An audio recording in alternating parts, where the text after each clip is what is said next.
ang utos ng Diyos sa mga anak. Sa panahon ngayon, marami ang nakakalimot sa pagpapahalaga at paggalang sa kanilang magulang. May mga anak na sumasagot ng pabalang, nagmamalaki, at minsan ay nilalait o minumura pa ang kanilang magulang. Ngunit ano nga ba ang sinasabi ng Biblia tungkol dito? Unang utos ng Diyos, igalang ang magulang. Exodo Kabanata 20 talata 12. Igalang mo ang iyong ama at ina upang magkaroon ka ng mahabang buhay sa lupa na ibinibigay sa iyo ng Panginoon mong Diyos. Ang paggalang sa magulang ay hindi lamang simpleng asal, kundi ito ay utos ng Diyos. Kapag ang isang anak ay natututong gumalang at magmahal sa kanyang magulang, ipinapangako ng Diyos ang pagpapala ng mahabang buhay. Ikalawang babala sa mga anak na bastos sa magulang, Kawikaan Kabanata 30 talata 17. Ang matang tumutuya sa ama at ayaw makinig sa ina, huhukayin ng uwak sa libis at kakainin ng mga buwitre. Isang seryosong babala ito sa mga anak na walang respeto. Ang kawalan ng paggalang ay nagdadala ng masamang kapalaran, hindi lang sa relasyon ng pamilya kundi pati na rin sa kanilang buhay. 3. Ang tamang puso ng isang anak, Kolosas Kabanata 3 talata 20. Mga anak, sundin ninyo ang inyong mga magulang sa lahat ng bagay sapagkat ito'y kalugod-lugod sa Panginoon.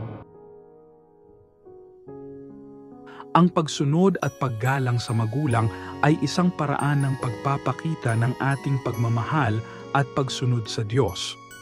Hindi man natin laging maintindihan ang kanilang desisyon, dapat pa rin tayong magpakumbaba at magbigay ng respeto. Pagninilay. Ang ating mga magulang ay biyaya mula sa Diyos.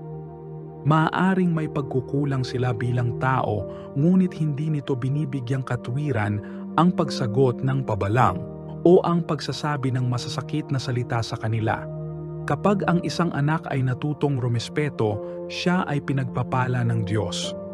Kung nakasakit ka na ng iyong mga magulang, ito ang tamang panahon upang humingi ng tawad at ipakita ang pagmamahal sa kanila. Hindi natin alam kung hanggang kailan natin sila makakasama, kaya't habang may pagkakataon pa, iparamdam natin ang ating respeto at pagpapahalaga sa kanila. Panalangin para sa mga anak na hindi marunong rumespeto sa magulang. Panginoon naming Diyos, lumalapit ako sa iyo upang ipanalangin ang mga anak na nagkukulang sa paggalang sa kanilang mga magulang.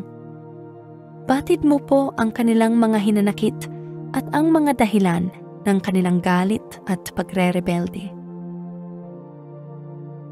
Hipuin mo po sila, Panginoon, at bigyan ng pusong mapagpakumbaba. Turuan mo silang maunawaan ang pagmamahal at sakripisyong ibinibigay ng kanilang magulang. Alisin mo ang galit sa kanilang puso at palitan ito ng respeto, malasakit, at pagmamahal.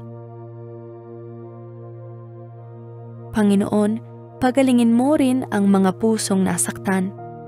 Ang mga magulang na labis na nasaktan sa masasakit na salita at pag-uugali ng kanilang anak. Bigyan mo sila ng lakas at kapayapaan.